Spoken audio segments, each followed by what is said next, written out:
ये कि संविधान का 6th शेड्यूल तहत बनाई गई काउंसिल अपनी सभी शक्तियां सीधे संविधान से प्राप्त करती हैं। बहरहाल हमने 5th और 6th शेड्यूल में फर्क तो समझ लिया। अब यह समझते हैं कि सरकार लद्दाख को 6th शेड्यूल में शामिल करने की मांग को ठुकरा क्यों रही है।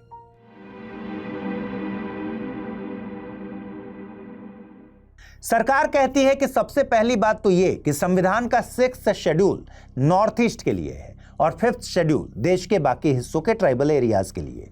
दूसरी बात, भारत सरकार की होम मिनिस्ट्री ने यह भी तर्क दिया कि 6th शेड्यूल में किसी आदिवासी एरिया को जोड़ने का असली मोटिव यह होता है कि वहां रह रही आदिवासी आबादी सामाजिक आर्थिक विकास में पिछड़ ना जाए, उनको भी विकास का मौका मिले। और इस विकास का ध्यान रखकर सरकार ऑलरेडी काम कर रही है, यानी केंद्र द्वारा लद्दाख को इसकी विकास जरूरतों को पूरा करने के लिए पर्याप्त फंड्स तो दिए ही जा रहे हैं।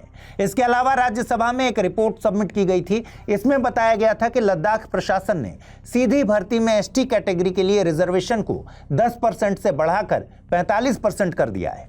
इससे भी जनजातीय आबादी को मुख्यधारा में जोड़ने में काफी मदद मिलेगी। यानी सरकार का दावा है कि सरकार वो सब कुछ तो कर रही है जो लद्दाख को 6th शेड्यूल में जोड़े जाने के बाद किया जाता, लेकिन सरकार लद्दाख के 6th शेड्यूल की मांग को बस मान नहीं रही। आखिर इसकी क्या वजह है? वजह है लद्दाख की स्ट्रैटेजिक सिचुएशन। कई एक्सपर्ट्स का कहना है कि केंद्र सरकार सुरक्षा चिंताओं के कारण लद्दाख को 6th शेड्यूल का दर्जा देने में हिचकिचा रही है। देखिए, लद्दाख का पूर्वी भाग चीन की सीमा को छूता है और लद्दाख के उत्तर पूर्व सिरे पर सिचुएटेड सियाचिन ग्लेशियर भारत और पाकिस्तान के बीच विवाद की एक बड़ी वजह है। लद्दाख के दोनों तरफ ऐसे देश हैं जिन्होंने भारत से युद्ध किया है। दोनों गिलगित बाल्टिस्तान और अक्साई चिन भारत के ही हिस्से हैं, लेकिन ये भाग वर्तमान में पाकिस्तान और चीन के अवैध कब्जे में है। इसके अलावा 1962 से लेकर 1975 तक भारत चीन के बीच जितने भी संघर्ष हुए उनमें लद्दाख की गलवान घाटी ही केंद्र में रही।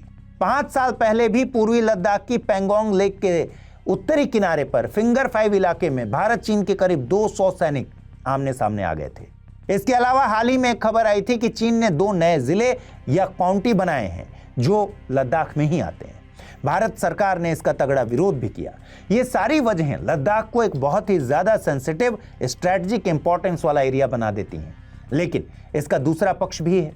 पिछले 3 सालों में लद्दाख में भारत सरकार ने सेना को सपोर्ट करने के लिए बहुत सारे इंफ्रास्ट्रक्चर बनाए हैं, जैसे कि सड़कें और पुल। इसके लिए जमीन का अधिग्रहण भी किया। अब जिन लोकल लोगों ने अपनी जमीन खो दी, उनका कहना है कि वे असुरक्षित महसूस करते हैं।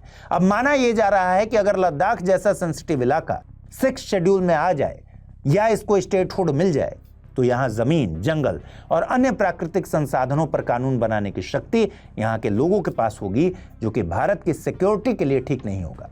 इसीलिए यहाँ भारत सरकार खुद का कंट्रोल चाहती है ताकि एक तरफ पाकिस्तान और दूसरी तरफ चीन को टैकल किया जा सके।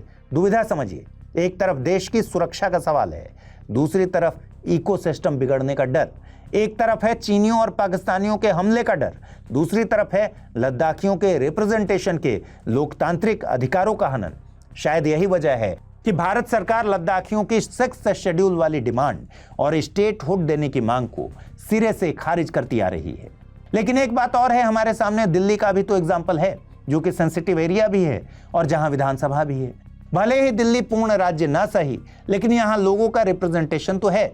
इस लॉजिक के हिसाब से तो कम लद्दाख को विधानसभा तो मिलनी ही चाहिए। क्या संख्या बल कम है इसीलिए लद्दाखियों का हक मारा जा रहा है, या वाकई सरकार चीन और पाकिस्तान का डर दिखाकर लद्दाख की जमीन और पहाड़ों को बड़े इंडस्ट्रियलिस्ट को बेच देना चाहती है और इस पूरे मामले को देश प्रेम का चोगा पहनाया जा रहा है ताकि बड़े लेवल पर विरोध ना हो?